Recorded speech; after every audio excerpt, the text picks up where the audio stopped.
제가 가지고 있는 신약 성경 55페이지입니다. 마가복음 2장 1절에서부터 12절까지의 말씀, 제가 한 절, 우리 성도님들이 한 절 교독해서 보겠습니다. 수일 후에 예수께서 다시 가버나움에 들어가시니 집에 계시다는 소문이 들린지라. 많은 사람이 모여서 문 앞까지도 들어설 자리가 없게 되었는데 예수께서 그들에게 도를 말씀하시더니 사람들이 한 중풍병자를 네 사람에게 메어 가지고 예수께로 올세. 무리들 때문에 예수께 데려갈 수 없으므로 그 계신 곳에 지붕을 뜯어 구멍을 내고 중풍병자가 누운 상을 달아내리니 예수께서 그들의 믿음을 보시고 중풍병자에게 이르시되 작은 자야 내 죄사함을 받았느니라 하시니 어떤 서기관들이 거기 앉아서 마음에 생각하기를 이 사람이 어찌 이렇게 말하는가? 신성 모독이로다. 오직 하나님 한 분 외에는 누가 능히 죄를 사하겠느냐? 그들이 속으로 이렇게 생각하는 줄을 예수께서 곧 중심에 하시고 이르시되 어찌하여 이것을 마음에 생각하느냐. 중풍병자에게 내 죄사함을 받았느니라 하는 말과 일어나 내 상을 가지고 걸어가라 하는 말 중에 어느 것이 쉽겠느냐? 그러나 인자가 땅에서 죄를 사하는 권세가 있는 줄을 너희로 알게 하려 하노라 하시고 중풍병자에게 말씀하시되 내가 내게 이르노니 일어나 내 상을 가지고 집으로 가라 하시니 그가 일어나 그 상을 가지고 모든 사람 앞에서 나가거늘 그들이 다 놀라 하나님께 영광을 돌리며 우리가 이런 일을 도무지 보지 못하였다 하더라. 아멘. 이 시간 시온 성가대가 특송으로 하나님께 귀한 영광을 올리겠습니다.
이 시간 주님께서 우리의 찬양을 기뻐 받으신 줄로 믿습니다.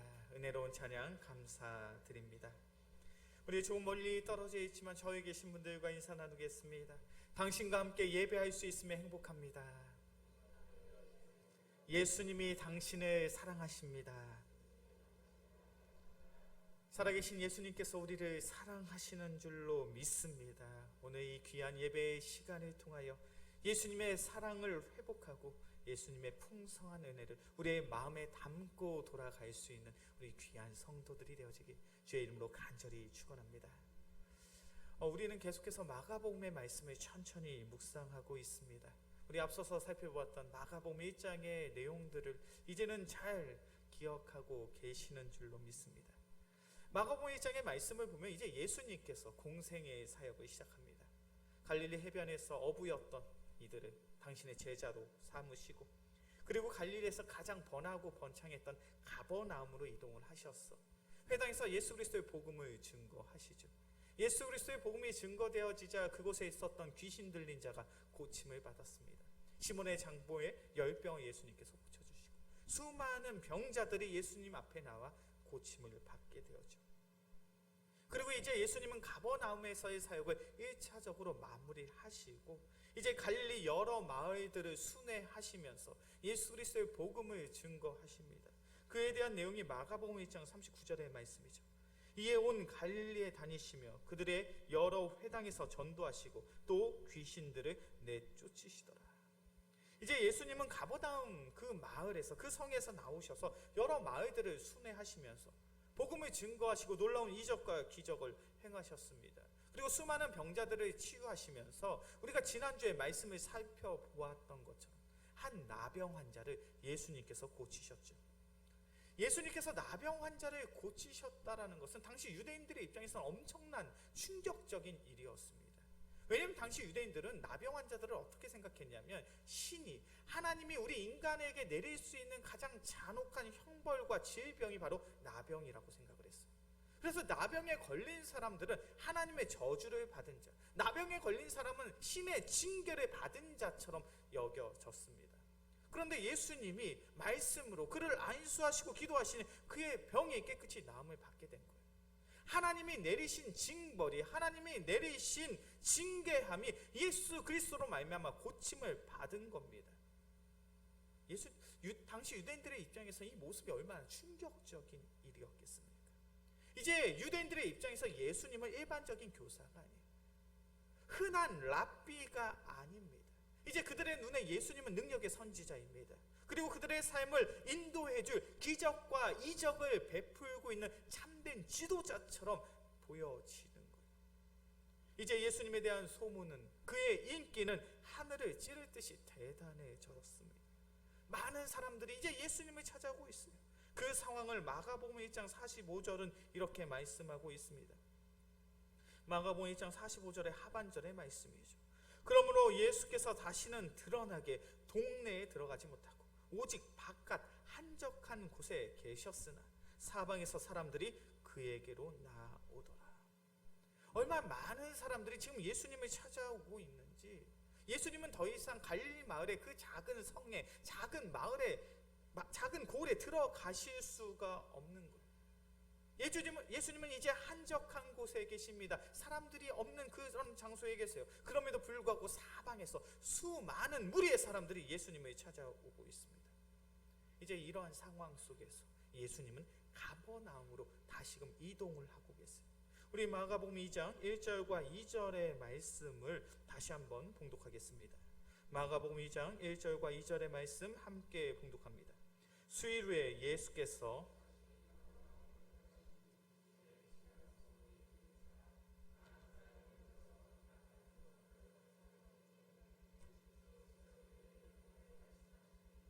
아멘. 이제 예수님은 갈릴리에서 순회하시던 그 사역을 잠시 멈추시고 가버나움으로 다시 돌아가셨어요. 이 가버나움은 1차적으로 예수님이 회당에서 말씀을 전파하시고 놀라운 이적과 기적이 나타났던 장소였죠. 이미 이 가버나움에 있는 수많은 사람들은 예수님의 존재를 알고 있습니다. 그리고 이제는 갈릴리 여러 지역을 다니시면서 예수님이 놀라운 이적과 기적을 행하시고 예수 그리스도의 복음을 증거하심으로 수많은 사람들이 예수님을 따르던 그 상황 속에서 많은 이들이 모여있는 가버나움으로 들어가니 어떠한 일이 벌어졌겠습니까? 오늘 본문의 말씀을 보니까 예수님이 한 집에 계시다는 소문이 아닌 수많은 사람들이 지금 예수님께 모여왔습니다. 인산인해도 그런 인산인해가 없는 거죠. 얼마나 많은 수의 사람들이 그곳에 모였는지, 집 안에도 집 밖에도 사람들로 가득합니다. 그래서 문 앞까지도 갈 수도 없는 그러한 상황이 된 거예요. 예수님의 주변에는 수많은 무리의 사람들에 의해서 애워싸움을 당하고 계셨습니다. 그때 오늘 본문의 말씀을 보니까 한 중풍병자가 예수님을 찾아옵니다. 우리 마가복음 2장 3절의 말씀입니다. 마가복음 2장 3절의 말씀 함께 봉독합니다. 사람들이 한 중풍병자를 네 사람에게 메워가지고 예수께로 올세. 한 중풍병자가 예수님을 찾아왔어요.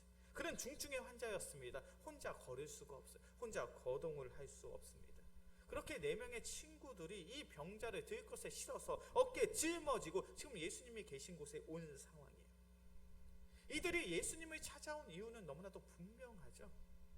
소문을 들어보니 예수님이 놀라운 이적과 기적을 행하심으로 병자들이 고침을 받는다더라. 내가 사랑하는 나의 친구 이 중풍병자도 예수님을 만나서 고침을 받았으면 좋겠다. 그러한 확신, 그러한 믿음을 가지고 예수님을 찾아온 거예요. 그런데 한 가지 문제가 있습니다. 이 중풍병자는 더 이상 예수님 앞에 나아갈 수가 없는 거예요. 예수님을 만날래야 만날 수가 없습니다. 왜 예수님을 만날 수 없습니까? 4절의 말씀이죠. 무리들 때문에 예수께 데려갈 수 없으므로. 예수님 주위에는 너무나도 많은 사람들이 모여 있습니다. 인산인해도 그런 인산인해가 없어요. 얼마나 많은 사람들이 집 안에도 집 밖에도 많았는지 예수님이 계신 집의 문 앞까지도 가는 것도 불가능했던 그러한 상황입니다. 그 많은 무리의 사람들로 인해서 이 중증의 환자가 예수님의 은혜를 경험할 수가 없는 거예요. 예수님을 찾아온 이들은 어떠한 사람들입니까? 지금 예수님을 찾아온 사람들은 예수님의 말씀을 듣기를 원했던 사람이에요. 예수님의 가르침을 듣고 예수님의 놀라운 이적과 기적을 경험하고 예수님의 은혜를 나의 삶 속에서 누리기를 원했던 사람들이 지금 예수님 앞에 모여 있어요. 그런데 그 사람들로 인해, 그 무리의 사람들로 인해 이 중증의 환자가, 예수님의 은혜가 필요한 이 병자가 예수님 앞에 나아가지 못하는 거예요. 이것은 매우 충격적인 이야기입니다. 오늘 내가 예수님의 은혜를 누릴 거야.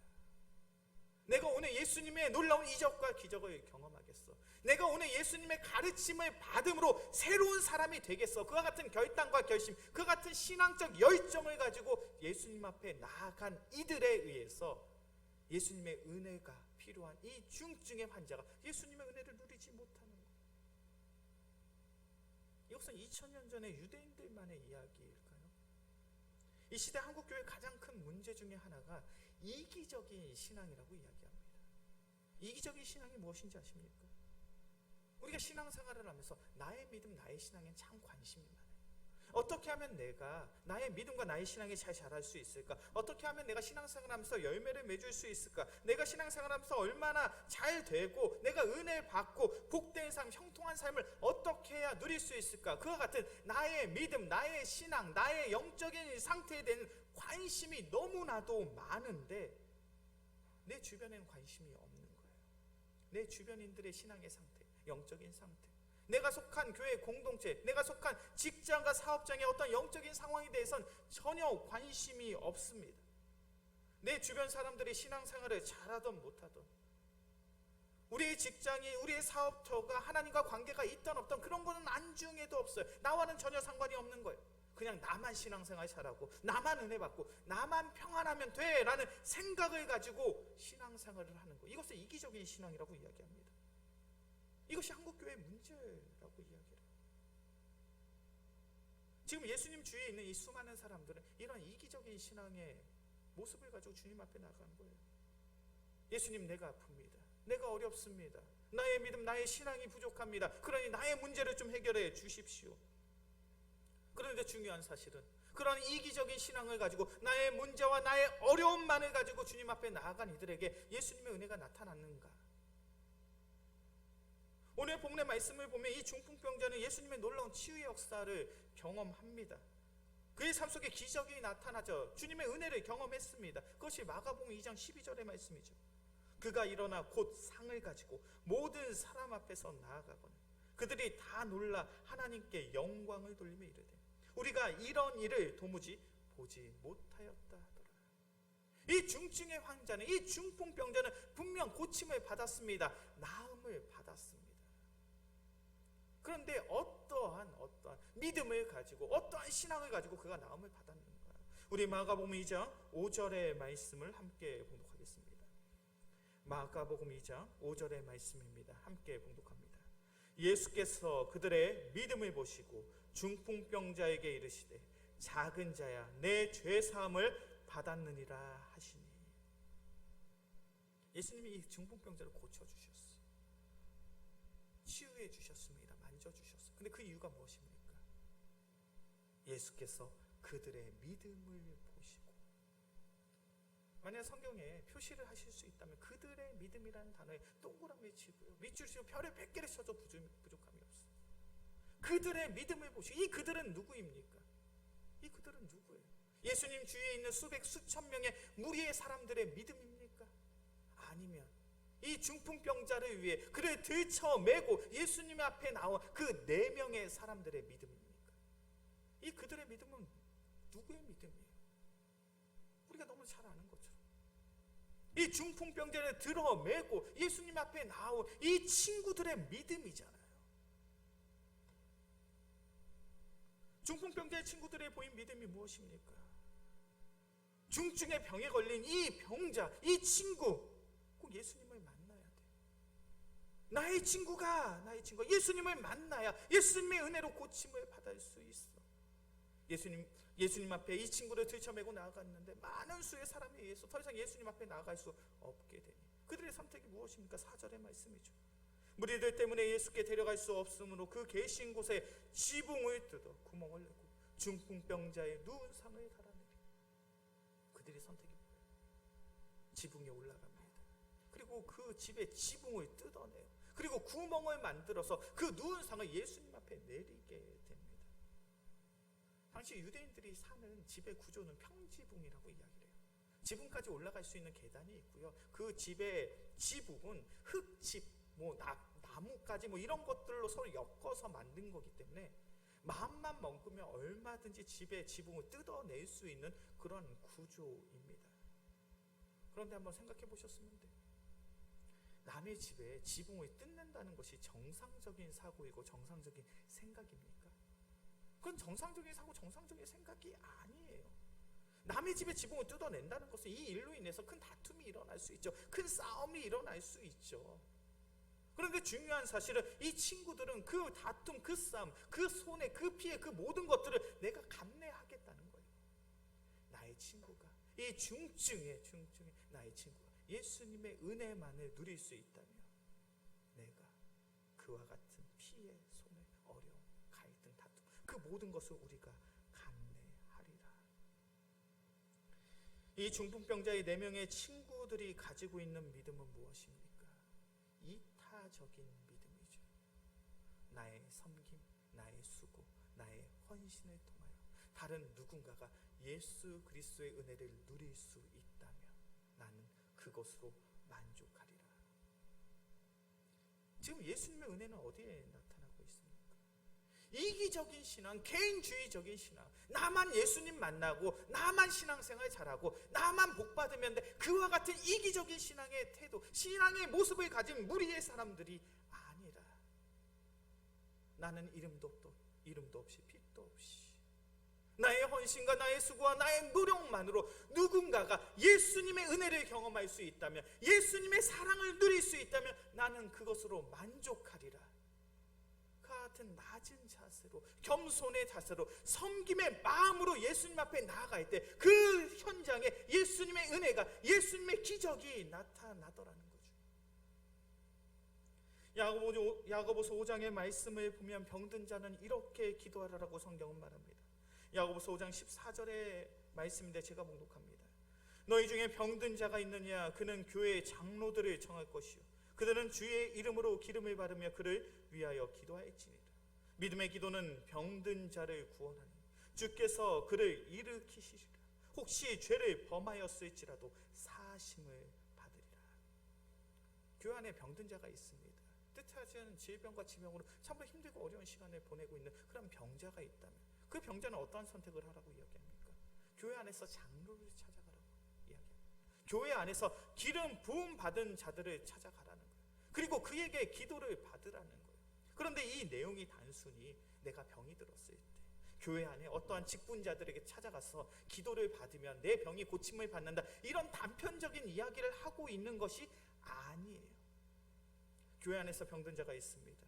그렇다면 교회 공동체에 있는 다양한 직분의 성도들이 예수님의 마음으로, 긍휼의 마음으로, 사랑의 마음으로 그 병자를 위하여 함께 간절히 기도할 때 그 기도가 믿음의 기도가 된다는 거예요. 그 기도에 하나님의 능력이 나타난다는 거예요. 그러므로 인해서 이 병자가 고침을 받고 나음을 받고 회복받을 수 있음을 성경이 증거하고 있습니다. 우리가 가져야 될 신앙의 태도, 신앙의 모습이 무엇입니까? 나의 믿음, 나의 신앙, 나의 영적인 상태, 내가 성령의 열매를 맺었는가 맺지, 분명 우리가 신앙생활하면서 너무나도 중요한 신앙의 문제입니다. 그런데 우리가 그것만을 주목하고 그것만을 바라보며 그것만을 놓고 신앙생활을 하고 있다면 우리는 우리의 삶 속에 주님께서 예비하신 정말로 풍성한 그 은혜들을 우리의 삶 속에 정작 누리지 못하게 돼요. 우리의 신앙생활은 나 혼자 하는 것이 아닙니다. 우리의 신앙생활은 우리가 함께 하는 것인 줄로 믿습니다.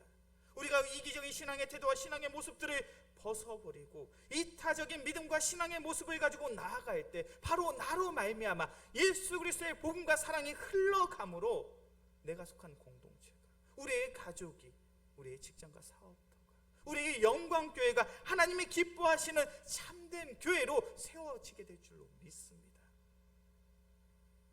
이타적인 믿음과 신앙을 가지고 내 친구들에 의해서 예수님을 만난 이 중풍병자, 그런데 예수님은 이 중풍병자에게 매우 뜻밖의 말씀을 하십니다. 우리 마가복음 2장 5절의 말씀이죠. 마가복음 2장 5절의 말씀 함께 봉독합니다. 예수께서 그들의 믿음을 보시고 중풍병자에게 이르시되 작은 자야 내 죄사함을 받았느니라 하시니, 4명의 친구들이 중풍병자를 예수님께 데려왔습니다. 데려온 이유는 이제 이 중풍병자의 육신의 질병에 고침을 받기 위해서 예수님을 만나게 했죠. 그런데 예수님이 절박한 육체적 회복이 있어야 될 이 현장 속에서 어떠한 말씀을 하고 계십니까? 작은 자야 내 죄사함을 받았느니라. 죄사함을 언급하고 계십니다. 이것은 매우 의아한 모습이죠. 지금 이 중풍병자가 원하고 있는 것은 무엇입니까? 내가 고침받는 거예요. 영적인 문제가 아니라 내 연약한 육신의 질병의 이 문제가 해결받는 것이 가장 급선무의 일입니다. 그래서 이 문제를 해결하기 위해서 지금 지붕까지 뜯고 내려온 거예요. 그런데 예수님 무슨 이야기를 하고 계십니까? 작은 자야 내 죄사함을 받았느니라. 이것은 정말 의외의 모습이죠. 우리가 앞서서 나병 환자를 고치시는 예수님, 그 모습을 살펴볼 때 예수님이 그 나병 환자에게 무엇이라고 말씀하셨나요? 우리 말씀을 한번 찾아볼까요? 마가복음 1장입니다. 앞선 장이죠. 마가복음 1장 41절의 말씀. 마가복음 1장 41절의 말씀 함께 봉독합니다. 예수께서 불쌍히 여기사 손을 내밀어 그에게 대시며 이르시되 내가 원하노니 깨끗함을 받으라 하시니. 예수님이 나병 환자를 고칠 때 어떻게 하셨습니까? 그에게 손을 대시고 안수하시고 그에게 말씀하셨습니다. 내가 원하는 깨끗함을 받으라. 예수님이 안수하시고 기도하시니 그 나병 환자가 깨끗이 고침을 받았습니다. 그렇다면 이제 예수님이 이 중풍병자도 동일한 방법으로 그를 안수하시고 그에게 기도하심으로 그가 병의 고침을 받아야죠. 그런데 예수님이 이 중풍병자에게 죄 사함을 받으라고 말씀합니다. 오늘 본문의 말씀은요, 매우 중요한 신학적 메시지 2가지를 담고 있어요. 예수님께서 이 중풍병자에게 내가 죄 사함을 받았느니라 라고 말씀하신 이유는 믿음의 성도들이 신앙생활을 함에 있어서 육신의 질병과 지병이 있을 때 어떠한 태도를 가져야 되는가를 보여주고 있습니다. 우리는 쉽게 이런 생각들을 하고 있죠. 우리가 신앙생활을 하다가 어떠한 질병과 지병으로 인해서 참으로 힘들고 어려운 시간들을 보내면 내가 뭐 잘못한 거 아니야? 하나님 앞에서 죄 지은 거 아니야? 그 죄로 인해, 그 잘못으로 인해 내가 이 질병으로 고통받는 거 아니야? 우린 너무나도 쉽게 그렇게 생각하는 것 같아요. 그런데 성경의 말씀을 보면 물론 하나님께서 징벌적으로 죄 지은 자들에게 질병을 허락하시기도 합니다. 그러나 성경의 말씀을 보면 믿음의 성도들은 더욱 한 단계 깊은 성경의 이해가 필요하다고 말해요. 요한복음 9장의 말씀을 보면 예수님께서 길을 걸으시다가 한 맹인된 자, 한 소경된 자, 한 앞을 못 보는 자들을 만나게 됩니다. 그때 제자들이 예수님께 묻습니다. 예수님, 저 맹인은, 저 소경은, 저 앞을 못 보는 자는 자신의 죄 때문에 저렇게 됐습니까? 아니면 부모의 죄 때문에 저렇게 됐습니까? 그런 질문을 해요. 그때 예수님의 대답이 무엇입니까? 예수께서 대답하시되 이 사람이나 그 부모의 죄로 인한 것이 아니라 그에게 하나님이 하시는 일을 나타내고자 하시니라. 예수님의 가르침이 뭐예요? 그가 소경이 된 것은 그가 죄를 지었기 때문에, 그의 부모가 지은 죄가 있기 때문에 그가 징벌적으로, 징계적으로 그렇게 장애를 얻게 된 것이 아니라 그의 삶을 통해 하나님의 영광을 나타내기 위해서, 그의 삶을 통해 하나님의 은혜를 나타내기 위한 하나님의 인도하심일 뿐이다. 우리의 삶 속에 뜻하지 않은 질병과 지병으로 참으로 힘들고 어려운 시간을 가질 수 있죠. 그때 우리가 가져야 될 성도의 태도는 무엇입니까? 나와 하나님의 관계가 어떠한가라는 거예요. 이 힘들고 어려운 상황 속에서 내가 전적으로 나의 아프고 힘든 이 육신의 문제를 주님께 내어 맡기고 있는 거예요. 예수님이 중풍병자에게 말씀하십니다. 내가 죄 사함을 받았느니라. 너는 이제 그 죄의 올무로부터 자유함을 얻게 되었으니 마음껏 하나님과 교제할 수 있다. 마음껏 하나님과 영적으로 깊이 나눌 수가 있기에 너의 삶이 하나님과의 깊은 연관성을 가지고 깊은 관계를 맺음으로 살아가야 된다라는 거예요. 우리의 삶 속에 뜻하지 않은 고난과 시련, 뜻하지 않은 질병과 지병으로 힘들고 어려운 시간들을 보내고 계십니까? 그렇다면 우리는 하나님과의 관계에 주목해야 됩니다. 우리의 삶이 세상의 죄로 인해서 하나님의 관계가 단절되어지고 소홀해졌다면 이제 그 육신의 연약함의 문제를 가지고 하나님과의 관계를 영적으로 회복할 수 있는 우리 성도들이 되어지길 주의 이름으로 간절히 축원합니다. 이것이 첫 번째 메시지예요. 그리고 두 번째 신학적 메시지가 무엇이냐면 작은 자야 내 죄 사함을 받았느니라. 이 말씀을 통해 예수님은 내가 하나님의 아들 되시며 내가 너희의 참된 치료자 되시며 내가 너희의 참된 그리스도 되심을 나타내고 보이고 계시더라는 거죠. 이제 예수님은 자신이 누구인지 어떠한 존재인지를 세상의 사람들에게 나타내 보이고 계십니다. 죄 사함의 권세는 누구에게만 있습니까? 하나님에게만 있는 거예요. 그런데 예수님이 말씀하십니다. 내가 죄 사함을 받았느니라. 예수님이 드러내시는 것이죠. 바로 내가 하나님의 아들이다. 바로 내가 참 하나님 되신다. 그런 모습 속에 서기관은 당혹스러움을 감추지 못합니다. 우리 마가복음 2장 6절과 7절의 말씀이죠. 마가복음 2장 6절과 7절의 말씀 함께 봉독하겠습니다. 어떤 서기관들이 거기 앉아서 마음에 생각하기를 이 사람이 어찌 이렇게 말하는가 신성 모독이로다. 오직 하나님 한 분에는 누가 능히 죄를 사하겠느냐. 이 서기관이 이렇게 얘기해요. 저 예수라는 사람 미쳤구나. 실성했구나. 어찌 감히 사람이 죄의 사함을 논할 수 있는가. 그가 행하는 것은 지금 신성 모독이다. 그런데 예수님은 심중에 서기관의 그 마음과 그 생각을 꿰뚫어 보셨죠. 그렇게 예수님이 말씀하십니다. 마가복음 2장 9절의 말씀이죠. 마가복음 2장 9절의 말씀 함께 봉독합니다.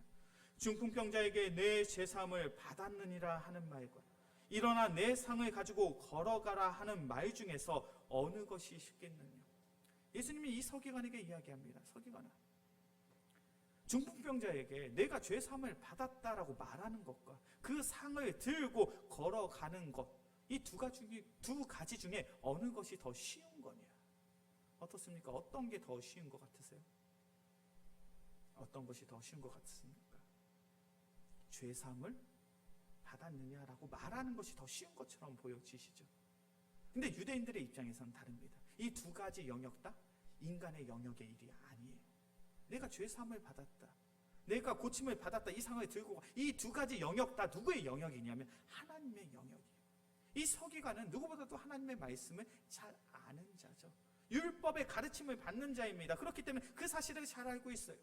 유대인의 입장에서 죄 사함을 받았느니라는 선포의 말씀은 하나님의 영역이에요. 그리고 내가 고침을 받았으니 이 상황에 들고 가라, 이렇게 놀라운 기적의 역사도 하나님의 영역이에요. 그렇기 때문에 이 두 가지의 질문 다 인간이 행할 수 없는 거예요. 그런데 예수님이 보이시는 것이 무엇입니까? 인간의 영역이 아닌 하나님의 영역의 일을 바로 내가 행한다. 지금 예수님이 이 사건을 통해 무엇을 드러내고 계십니까? 내가 바로 하나님이다, 내가 바로 하나님의 아들이다, 바로 내가 너희의 참 치료자 되시고 참 구원자 되심을 바로 너희가 목격하라는 거예요. 그렇게 마가복음 2장 10절에 이렇게 말씀하고 있죠. 인자가 땅에서 죄를 사는 권세가 있는 줄을 너희로 알게 하려 합니다. 이 말을 쉽게 풀이하면 어떻게 될까요? 바로 내가 하나님이다, 바로 내가 하나님의 아들이다. 그러면서 2장 11절의 말씀을 보면 일어나 내 상을 가지고 집으로 가라 말씀하신 12절의 말씀이죠. 중풍병자가 일어나 곧 상을 가지고 모든 사람 앞에서 나아가거늘 그들이 다 놀라 하나님께 영광을 돌리며 이르되 우리가 이런 일을 도무지 보지 못하였더라. 예수님은 수많은 사람들 앞에서 내가 바로 참된 하나님이요, 참된 하나님의 아들이요, 참된 구원자, 참된 그리스도 되심을 선포하시고 드러내시고 증명해 보이셨습니다. 마가복음 2장 1절이 어떻게 시작합니까? 하나님의 아들 예수 그리스도의 복음의 시작이라. 바로 이것을 지금 중풍병자 이 사건을 통해서 온전히 나타내고 드러내고 계시는 거예요. 그런데 우리가 여기서 주목해야 될 것은 이 서기관이 예수님을 참된 그리스도로 인정을 하고 있습니까? 이 서기관이 예수님이 참된 하나님의 아들 되심을 믿음으로 받아들이고 있나요? 결단코 그렇지 않아요. 마가복음 3장 6절의 말씀을 보면 성경이 이렇게 말합니다. 바리새인들이 나가서 곧 헤롯 당과 함께 어떻게 하여 예수를 죽일까 의논하니라. 바리새인들, 서기관들, 헤롯 당원들, 대제사장들, 당시 유대인들의 종교 지도자들의 선택은 한결같습니다. 내가 예수를 죽이리라. 너무 이상한 상황이죠. 이 서기관은 지금 기적의 현장에 있습니다. 이적의 현장에 있습니다. 예수님의 은혜의 현장에 있어요. 그리고 그 자리, 그 시간을 통하여 예수님은 자신이 누구인지 분명히 밝혔습니다. 그러나 예수님이 누구인지 깨닫지 못해요. 이해하지 못합니다. 받아들이지 못합니다. 왜 그렇습니까? 이 서기관은 그 은혜의 자리에서 은혜를 누리는 것이 아니라 어떻게 하면 예수님의 흠을 잡아낼까, 어떻게 하면 예수님을 모함하고 어떻게 하면 예수님을 비난할까. 그의 신앙생활은 나의 의를 위한 것이요, 나의 기득권을 위한 것이요, 나의 자랑거리를 위해 하는 신앙생활이 이기에 그 은혜의 자리에서 은혜를 경험하지 못하는 거예요. 오늘 마가복음 2장 1절부터 12절까지 이 중풍병자의 사건을 통해서 우리는 예수님 주위에 세 부류의 사람들이 있음을 발견하게 됩니다. 첫 번째 사람은 어떠한 사람들입니까? 이기적인 신앙을 가지고 예수님 앞에 나아간 사람들. 나만 예수님 만나서 은혜 받으면 돼. 그리고 두 번째 부류의 사람들은 어떠한 사람들입니까? 이 서기관들과 같은 사람들이에요.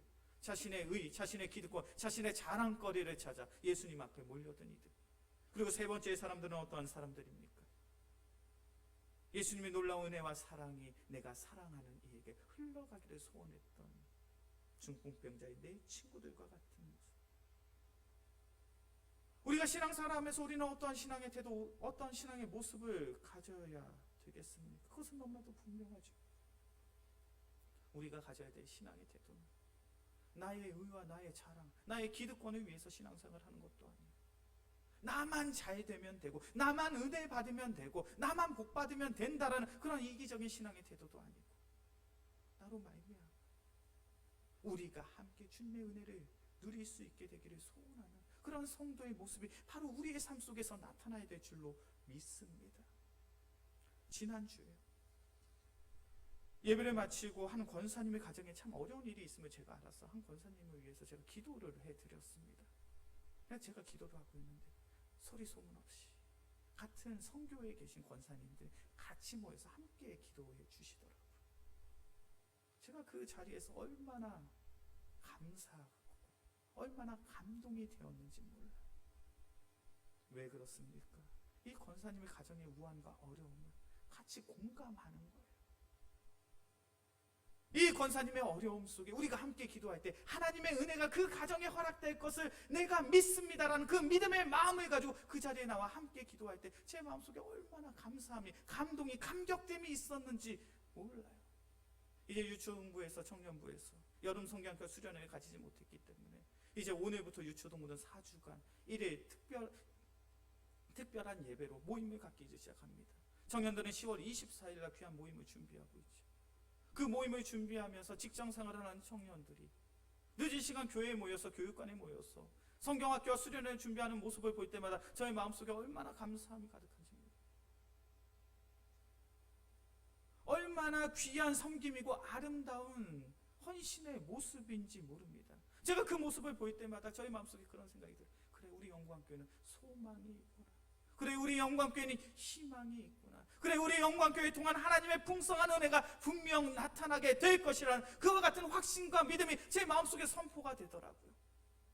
우리 이 자리에 계신 귀한 성도님들, 우리 마음속에 이타적인 믿음과 신앙의 마음을 가지고 나아갈 수 있는 귀한 성도들이 되어지게 주의 이름으로 간절히 축원합니다. 우리가 이 땅 가운데 존재하는 이유는 바로 내가 축복의 통로요, 은혜의 통로이기 때문인 줄로 믿습니다. 내가 나보다 힘들고 어렵고 고난과 시련 속에서 좌절과 절망 속에 살아가고 있는 나의 믿음의 동역자들을 위해 우리가 함께 기도할 때 분명 우리의 기도를 통해 하나님께서 귀한 가정에, 귀한 직장과 사업터에, 그리고 귀한 주님의 몸된 우리 영광교회에 하나님이 풍성한 은혜를 허락해 주실 줄로 믿습니다.